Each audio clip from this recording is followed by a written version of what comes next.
Hello friends, welcome to my YouTube channel SK online classes में आपका स्वागत है। कैसे हैं आप सभी लोग? अच्छे होंगे, अच्छी तरीके से पढ़ाई चली होगी। मैं पढ़ा रहा हूं आपको विज्ञान कक्षा 10 की, कुमार मित्तल की, एनसीईआरटी पैटर्न की और अध्याय नंबर पढ़ाने जा रहा हूं आज 14। बहुत दिन बाद फिजिक्स की वीडियो अपलोड कर रहा हूं, तो आप लोगों को उसके लिए क्षमा चाहता हूं। आप लोग हमको माफ करने की कृपा कीजिएगा, क्योंकि थोड़ा सा प्रॉब्लम चली थी, वैसे मैं फिजिक्स का वीडियो नहीं अपलोड कर पा रहा था क्योंकि तो आज से मैं अपलोड कर रहा हूँ। इकाई नंबर है 5 प्राकृतिक संसाधन, थोड़ा थ्योरिकल वाला ही है, कोई दिक्कत कोई समस्या नहीं होगी। आपको केमिस्ट्री का भी अपलोड होगा। तो ऊर्जा के स्रोत, सोर्स ऑफ एनर्जी, एनर्जी के जो सोर्सेज हैं वो हमको ऊर्जा कैसे मिलती है, किस प्रकार से हम ऊर्जा को देख सकते हैं या महसूस कर सकते हैं या हम उसका यूज कर सकते हैं। सोर्स ऑफ एनर्जी, ऊर्जा के स्रोत, हमें ऊर्जा कहाँ कहाँ से मिलती थी, मिल रही है, मिलेगी, वो हमको यहाँ पे इस चैप्टर में पढ़ना है। इसके पहले आप लोगों को मैं बुक, इधर से जो नोट बने होंगे प्रॉपर अच्छे तरीके से, यही चीज बनाए हैं, आप लोग देखिएगा। मैं बुक को थोड़ा इधर कर दे रहा हूँ। इसके पहले मैं आपको सिलेबस दिखा देता हूँ, क्योंकि यहाँ पे आपको देखिए सिलेबस में से कुछ चीजें हटा दी गई हैं इस चैप्टर से, आपको दिख रहा होगा। यहाँ पे आप लोग थोड़ा सा जूमिंग कर देते हैं, आपको ना दिखेगा तो ये देखिए, जूमिंग पे आपको दिख रहा होगा। देखिए यहाँ पे लिखा हुआ है, हमने अभी केमिस्ट्री स्टार्ट नहीं की है, हमने आपको पढ़ाया था। ये देखिए यहाँ पे लिखा हुआ है विद्युत। तो यहाँ पे देखिए ऊर्जा के जो स्रोत का जो चैप्टर है, इसमें आपको देखिए बायोगैस आपकी हट गई है, तो आपको यहाँ पे बायोगैस नहीं पढ़ाएंगे हम। उसके बाकी जो सारे टॉपिक्स हैं वो आपको पढ़ाए जाएंगे। तो आप लोग क्या कीजिएगा, हमारा जो बायोगैस है वो टॉपिक छोड़ देंगे। तो आप लोग गुस्सा मत होइएगा कि बायोगैस क्यों नहीं पढ़ाया जा रहा। और अगर कोई दिक्कत कोई समस्या होगी तो मैं आगे उसको आपको पढ़ा दे। प्रकाश का अपवर्तन, हम विद्युत धारा, विद्युत चुंबकीय प्रवाह, ये आपको पढ़ चुके हैं। ये वाले टॉपिक आप लोगों ने, ये 3 चैप्टर आप लोगों ने पढ़ चुके हैं। एक और आपका जो बचा ऊर्जा का स्रोत और एक हमारा पर्यावरण। इसके बाद इसमें आपको फिजिक्स हो जाएगी समाज, फिर आपकी चलने लगी केमिस्ट्री, उसके बाद बचेगी आपको बायो, जो बायो आपको भी पढ़ा दी जाएगी। बहुत आसान, बहुत सिंपल तरीके से आपको बायो बताई जाएगी। आप लोग को कोई समस्या कोई दिक्कत नहीं होगी। बस क्या थोड़ा नोट्स में आप लोग एडजस्ट कीजिएगा। थोड़ी राइटिंग हमारी थोड़ी सी गड़बड़ है, गड़बड़ मतलब बहुत ही खराब है, लेकिन थोड़ी सी कोशिश कर रहे हैं सही करने की। जैसे धीरे धीरे सही हो जाएगी। तो राइटिंग में मैं आपको 2-2 बार बोल दूंगा, आप वहां से उसको एडजस्ट कर लीजिएगा, ठीक है। राइटिंग की वजह से ही वीडियो थोड़ा सा अपलोड नहीं हो पा रहा है, नोट्स बनाने में टाइम लगता है और टाइमिंग के साथ साथ राइटिंग भी थोड़ी सी गड़बड़ है, ठीक है। बहुत ही जल्द आप लोगों का आशीर्वाद रहेगा। आप लोग अगर चाहेंगे तो बहुत ही जल्द आप लोगों को स्मार्ट बोर्ड में मिलेंगे, तो स्मार्ट बोर्ड मिलेगा, तो वहां पे आप को राइटिंग का इश्यूज नहीं रहेगा, ठीक है। तो शुरू करते हैं। शुरू करने से पहले आप लोगों से यह रिक्वेस्ट है कि अगर आप लोगों ने अभी भी अगर यूट्यूब चैनल को सब्सक्राइब नहीं किया है तो सब्सक्राइब कर लीजिए, साथ ही साथ बेल आइकन को भी दबा दीजिएगा, जिससे आपको लेटेस्ट नोटिफिकेशन की वीडियो आपके मोबाइल पर स्पेस पहुंच जाएगी, तो आप वहां से उसका लाभ उठा सकते हैं। ये 30% सिलेबस है जो रिड्यूस हुआ है। आप लोगों ने पीडीएफ, मैंने आपको प्ले लिस्ट में आप जाइएगा, वहां पे एक प्लेलिस्ट बने होगा नाम, उसमें लिखा होगा 30% रिड्यूस सिलेबस। वहां एक वीडियो पड़ा हुआ है, एक ही वीडियो को आप ओपन कीजिएगा, उसके डिस्क्रिप्शन में जाइएगा, वहां पे आपको पूरा सिलेबस मिल जाएगा। 30% रिड्यूस हुआ है। 9th 10th 11th 12th सबकी पढ़ी हुई आप खोलेंगे, गूगल ड्राइव में पहुंच जाएंगे, वहां पे डाउनलोड का ऑप्शन आता है, आप वहां से डाउनलोड करिएगा ब्राउजर से, फिर आप ओपन करके सारा सब्जेक्ट आप देख सकते हैं, सारे सब्जेक्ट, सारे विषय के सब्जेक्ट आप देख सकते हैं वहां पर, ठीक है। तो शुरू करते हैं। शुरू करने से पहले आप लोगों को दिखाना चाहेंगे, ये देखिए आप लोग क्या, आप लोगों को चैप्टर आपके सामने ये रहा। अब देखिए यहाँ पे आप लोगों को लिखा हुआ है, बहुत ही आसान है। यहाँ पे देखिए क्या लिखा हुआ है, इकाई 5 प्राकृतिक संसाधन, अध्याय 14 ऊर्जा के स्रोत, सोर्स ऑफ एनर्जी। लिखा हुआ है किसी भी वस्तु में, आप लोग भी लिखते जाइएगा, किसी भी वस्तु में गति उत्पन्न करने के लिए, किसी भी वस्तु में गति उत्पन्न करने के लिए किसी बाह्य प्रभाव की आवश्यकता होती है, बाह्य प्रभाव की आवश्यकता होती है, जिसे बल कहते हैं। क्या कहते हैं? फोर्स कहते हैं। फिर लिखा हुआ है किसी वस्तु की कार्य करने की क्षमता, उस वस्तु की ऊर्जा कहते हैं। मतलब क्या है, हमारा किसी भी वस्तु में गति उत्पन्न करने के लिए किसी बाह्य प्रभाव की आवश्यकता होती है। मतलब कोई भी चीज हमारे पास, देखिए ये हमारे पास सपोज की यहाँ पे पेन रखा हुआ है, आपके पास सामने दिख रहा है। अब इसको अगर हम चाहें जी हमारे हाथ में आ जाएगा, कैसे नहीं आएगा, जब तक कोई हम बाह्य बल इस पे आरोपित नहीं करेंगे, मतलब गति इस पे मूवमेंट नहीं करेंगे। जैसे हमने इस पे कर दिया, हमारा क्या, ये बल कार्य करने लगा। बल की डिफिनेशन आपको बताई थी, बल प्रोसेस हो गया। तो इसी बल को कार्य स्लिपिंग होने लगी, घिसलने लगा, फिसलने लगा, फ्रिक्शन आने लगा। इसी के अपोजिट देखिए लिखा हुआ है किसी वस्तु की कार्य करने की जो क्षमता को उस वस्तु की ऊर्जा कहते हैं। अब इस पे हमने वर्क किया, इसको उठा लिया, तो यहाँ पे हमने एनर्जी खर्च कर रहे हैं। अब पे हमने एनर्जी देखी, ऐसे ऐसे पिन को घुमा रहे हैं, यहाँ पे एनर्जी हमारी क्या हो रही, खर्च हो रही। इस एनर्जी को किसी भी वस्तु की कार्य करने की जो क्षमता हो को उस वस्तु की क्या ऊर्जा कहते हैं। समझ पा रहे हो? तो क्या है ऊर्जा की डिफिनेशन, क्या ऊर्जा क्या होता है, किसी वस्तु की कार्य करने की जो क्षमता हो उस वस्तु की ऊर्जा कहते हैं। मतलब क्या, कोई भी हम कार्य कर रहे हैं उसकी हमें क्षमता पता है, तो वो किस क्षमता तक वर्क कर सकता है वो हमारी क्या होती है, ऊर्जा होती है। ये समझ में आया आपको मेजर डिफरेंस बल और ऊर्जा।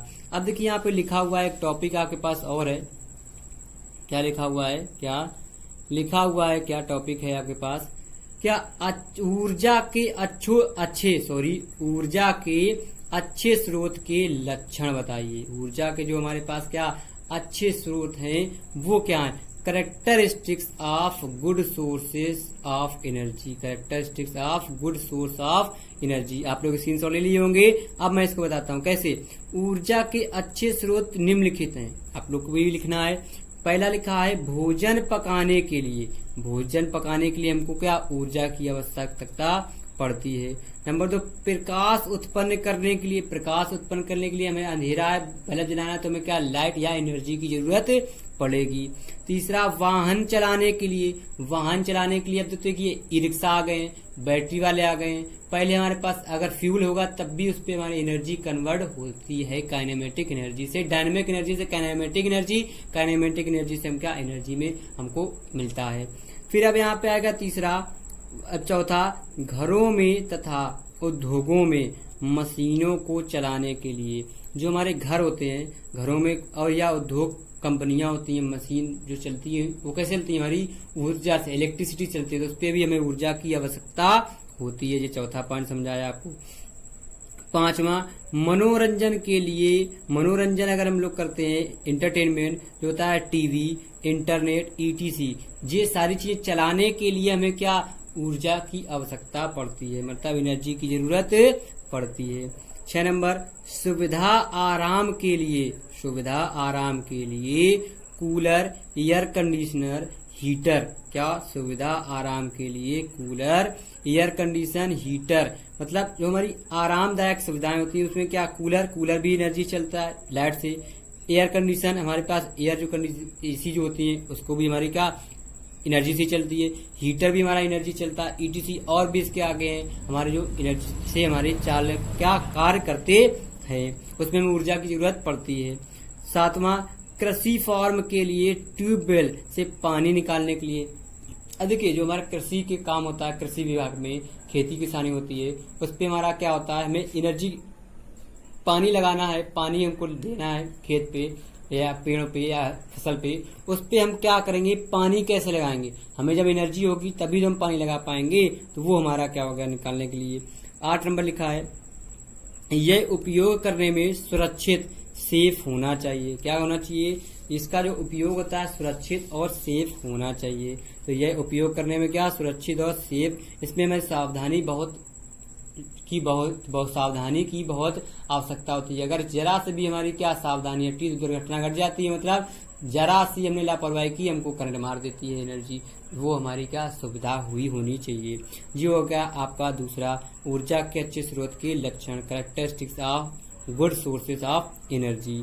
ये था आपका क्या अच्छे सोर्स के बारे में आपको बताया गया। अब देखिए यहाँ पे आपको बताते हैं एक और टॉपिक आपको बता देते हैं, बहुत आसान क्वेश्चन है। देखिए आपको नीचे दिख रहा होगा, थोड़ी राइटिंग का इशूज है, आप लोग गौर से देखेंगे आप लोग तो अब तो राइटिंग हमारी समझने लगे होंगे, पढ़ने भी लगे होंगे। लिखा हुआ है, प्रकृति में बहुत लंबे समय से एकत्रित ऊर्जा के स्रोत जो समाप्त होने के लिए, क्या लिखा है, ऊर्जा के परंपरागत और गैर परंपरागत स्रोत, मतलब conventional and non conventional. Conventional मतलब हमारे क्या होने चाहिए, जो हमारे यूजफुल नहीं है उसको आपको कैसे बताना है, तो बताएंगे प्रकृति में बहुत लंबे से एकत्रित ऊर्जा के स्रोत जो समाप्त होने पर पुनर्स्थापित नहीं किए जा सकते हैं, जिनका पुनर्जनन नहीं किया जा सकता है, उसे ऊर्जा का समाप्त स्रोत अथवा अनवीकरणीय स्रोत कहते हैं। क्या, फिर से हम बोल दे रहे हैं, प्रकृति में बहुत लंबे समय से एकत्रित ऊर्जा के स्रोत जो समाप्त होने पर पुनर्स्थापित नहीं किए जा सकते हैं, जिनका पुनर्जनन नहीं किया जा सकता है, उन्हें ऊर्जा के समाप्त स्रोत अथवा अनवीकरणीय स्रोत कहते हैं। इन्हें मुख्यतः परंपरागत स्रोत भी कहते हैं। मतलब हमारी क्या, कोई भी ऊर्जा है जो एक बार खर्च हो गई, एनर्जी को अगर खर्च कर लेते हैं तो उससे दोबारा हम वापस नहीं ले सकते हैं। ऐसा करना संभव ही नहीं, असंभव है। आप लोग अगर गौर करेंगे, अगर आप लोगों ने क्या कूलर चलाया या एसी चलाई, उस पे एनर्जी आपने खर्च कर दी, उसी एसी से आप क्या एनर्जी वापस ले सकते हैं? वो नहीं ले पाएंगे। ये करना बहुत ही असंभव। उसी चीज को क्या कहते हैं? हम परंपरागत कहते हैं। ये देखिए लिखा हुआ है, आप समझ में आया परंपरागत क्या होता है। दूसरा लिखा है, वे ऊर्जा स्रोत जिनका पुनर्जनन हो सकता है, उन्हें ऊर्जा के नवीकरणीय स्रोत कहते हैं। इन्हें ऊर्जा के गैर परंपरागत स्रोत भी कहते हैं। क्या कहते हैं? वे ऊर्जा स्रोत जिनका पुनर्जनन हो सकता है, उन्हें ऊर्जा के नवीकरणीय स्रोत कहते हैं। इन्हें ऊर्जा के गैर परंपरागत स्रोत भी कहते हैं। जैसे जल विद्युत ऊर्जा और पवन ऊर्जा परंपरागत स्रोत होने पर भी नवीकरणीय स्रोत हैं।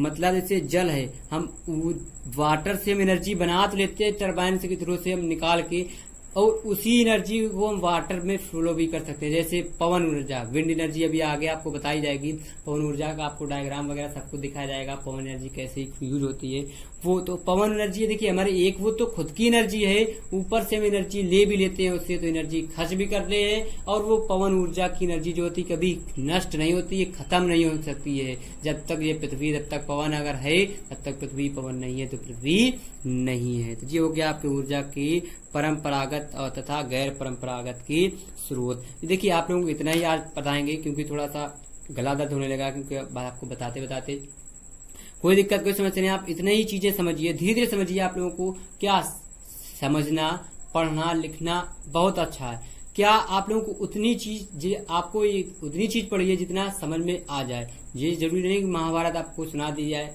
आपको समझ में ना आए, बाद में पेपर आ जाए, क्वेश्चन आ जाए तो आप लोगों को कुछ कर न सको। इस वजह से कह रहे हैं आप लोग अच्छे से पढ़ते रहिए, एंजॉय करते रहिए। और साथ ही साथ अभी भी अगर आप लोगों ने यूट्यूब चैनल को सब्सक्राइब नहीं किया तो सब्सक्राइब कर लीजिए। साथ ही साथ अच्छे से एंजॉय करते रहिए। कल फिर मिलते हैं नए जोश, नए एनर्जी, नए उत्साह के साथ। Bye bye.